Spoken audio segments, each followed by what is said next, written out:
이 문지기 갈래의 우두머리들과 형제들 모두에게 주님의 성전을 섬기는 임무를 맡겼다.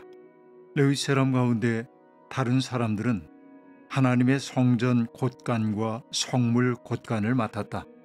역대지상 26장 12절과 20절 말씀. 오늘 본문 말씀은 아직 솔로몬의 성전이 지어지기 전에 성전에서 사람들이 수행해야 할 여러 가지 직무를 규정하고 있습니다.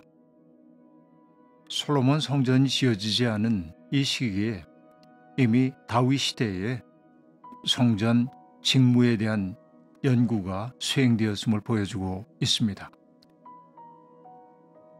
역대지상 25장은 제사장들의 직무에 대해서 전해주고 있고, 그리고 성전 찬양대에 대한 이야기가 나오고 있습니다. 그리고 26장에서는 성전 문지기와 성전 곳간, 그리고 성물 곳간을 맡은 관리인들이 소개되고 있습니다. 어찌 보면 성전의 직무라고 하는 것이 계급관계처럼 보일 수도 있습니다. 제사장들이 가장 거룩하고 찬양대, 문지기, 또 곳간을 맡은 관리인들, 이렇게 나눌 수 있겠지만은, 그러나 그것은 역할의 분담일 뿐 지위의 상하가 아닙니다. 그리고 그것은 거룩함의 정도의 차이 또한 아니라고 얘기할 수 있겠습니다. 하나님 앞에 제사를 수행하는 것도 물론 소중한 일입니다마는 성전을 경비하고 관리하고 또 행정적인 일을 감당하는 것도 거룩한 직무라고 이야기할 수 있겠습니다. 어쩌면 바로 이것이 나중에 종교개혁자들이 얘기하고 있는 만인 제사장직의 단초라고도 얘기할 수 있겠습니다. 많은 이들이 알고 있습니다마는 루터의 종교개혁이 가능했던 까닭 가운데 하나는 구텐베르크의 그 활자혁명 때문이기도 하고, 또 하나는 크라나흐 부자, 그 부자들이 이미지를 통해서 사람들에게 종교개혁의 그 놀라운 신비를 사람들에게 그려 보여줬기 때문이라고 말하는 이들이 있습니다. 금방 말씀드린 대로 종교개혁 신학을 이미지로 잘 표현한 아버지, 그러니까 데크라나허라고 얘기합니다마는, 그가 그렸던 성만찬 그림을 보면 성만찬의 12제자의 얼굴에 다양한 직군의 사람들을 등장시키고 있음을 알 수 있습니다. 그 12제자들의 모델이 되었던 사람들은 바로 비텐베르크의 시민들이었습니다. 그 가운데 한 사람을 대표적으로 얘기하자고 한다면, 루터가 독일말로 번역한 성경을 인쇄했던 한스 루프트도 거기에 등장하고 있습니다. 그 그림을 보는 사람들은 아마 느꼈겠죠. 바로 예수 그리스도의 제자직과 세속적인 직업을 수행하고 있는 사람들이 거룩함의 직무에서 차이가 나지 않는다는 사실을 말입니다. 바로 이런 사실을 성전 이야기는 우리에게 들려주고 있습니다. 성전 문지기들은 모두 레위인들로 구성되어 있었습니다. 레위 가문의 어떠한 사람들이 어떤 문을 맡고 하는 이야기가 26장에 상세하게 기록되어 있습니다. 그런데 그 가운데 특이한 것은 오베데돔의 가족이 등장한다는 사실입니다. 오베데돔, 그는 주님의 언약궤가 머물던 집의 주인이었죠. 아마 여러분 기억하실 겁니다. 주님의 언약궤가 그 집에 머물렀기 때문에 그 가족이 하나님의 복을 받았다고 얘기하고 있는데, 오늘 본문 말씀은 그가 여호와로부터 복을 받았다는 표징으로 그에게 주어진 8 아들에 대한 이야기를 하고 있습니다. 아들이 많다는 거, 바로 이것이 복받음의 상징이었습니다. 그리고 그 아들들을 가리켜서 용맹스러운 사람들이라고 그렇게 말합니다. 바로 그들도 성전의 문지기로 일하였다고 얘기하고 있습니다. 그리고 성전 문지기로 일하게 되는 사람들은 큰 가문과 작은 가문을 가리지 않고 가문을 따라 제비를 뽑아 강문을 맡겼다고 말하고 있습니다. 제비 뽑기, 이거 매우 원시적으로 보이기도 하지만 갈등의 소지를 줄이는 길이기도 합니다. 자칫하면 우리는 인정에 치우쳐 공정함을 잃기 쉬운 존재들입니다.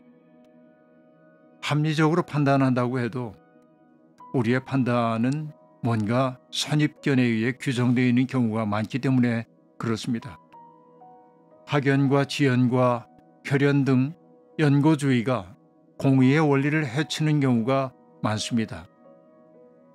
이런 다양한 문제를 의식하면서도 합의점을 찾아가는 것이 민주사회의 공론화의 과정이기도 하지만, 그러나 그 과정이 늘 공정하다고 말할 수가 없겠죠.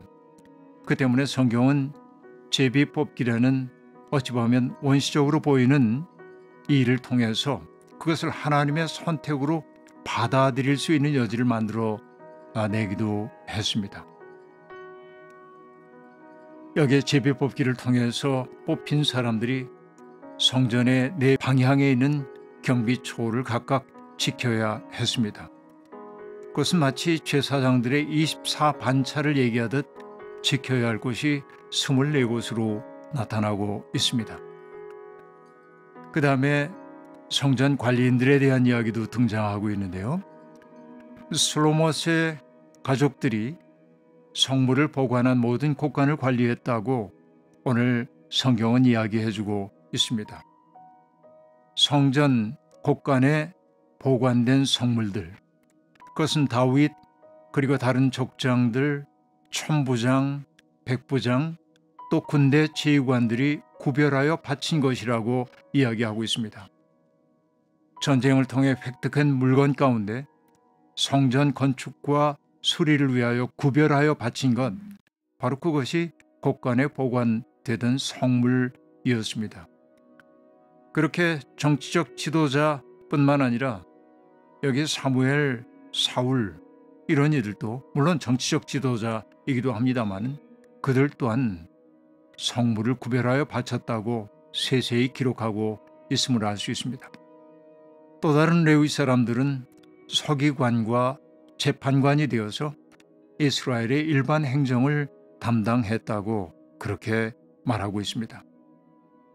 오늘 이 이야기를 통해서 우리는 다시 한번 우리에게 주어져 있는 세속적인 직무가 바로 하나님이 맡겨주신 직무로 받아들일 수 있겠는지, 그런 질문 앞에 서고 있습니다.